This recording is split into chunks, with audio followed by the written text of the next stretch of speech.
60, 70 কিংবা 75 এই বয়সেও যদি কেউ আপনাকে বলে ব্যায়াম করা হয় নিয়মিত, আপনি কি তবে অবাক হবেন?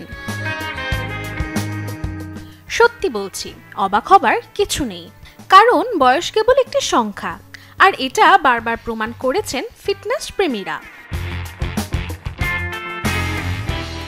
শরীর চর্চার এই তালিকায় রয়েছে কিছু গুরুত্বপূর্ণ ব্যায়াম, যার মধ্যে প্রথমেই রয়েছে বক্সিং ড্রিল। শরীরকে ওয়ার্ম আপ করার প্রথমেই রয়েছে এই ব্যায়াম। পাঞ্চিং ব্যাগে ঘুষি অনুশীলন শরীরে রক্ত চলাচল বাড়ায় এবং এতে শরীর সতেজ হয়। পাশাপাশি আছে বারবেল ব্যাক স্কোয়াট। ওজন নিয়ে স্কোয়াট করলে পা ও কোমরের পেশি হয় শক্তিশালী। বয়স বাড়ার সঙ্গে সঙ্গে সবারই হাড় ও জয়েন্ট দুর্বল হয়ে পড়ে। এই ব্যায়ামের দুর্বলতা কেটে যায় অনেকটা। এর সঙ্গে মেডিসিন বল ব্যবহার করে ওয়ার্কআউট করলে শরীরের উপর ভারসাম্য নিয়ন্ত্রণ বাড়ে। বিশেষ করে পায়ের ক্ষেত্রে এই ব্যায়ামটি খুবই কার্যকর। পুল আপ সম্পর্কে অনেকে নিশ্চয়ই জানেন।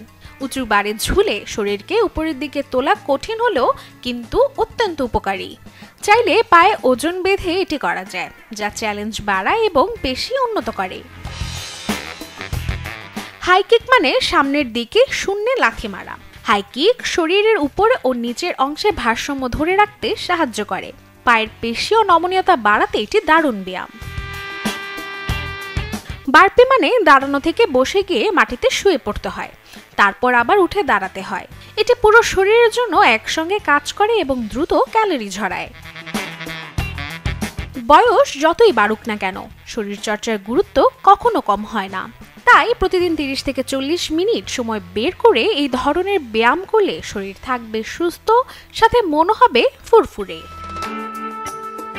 Desk report, channel 24।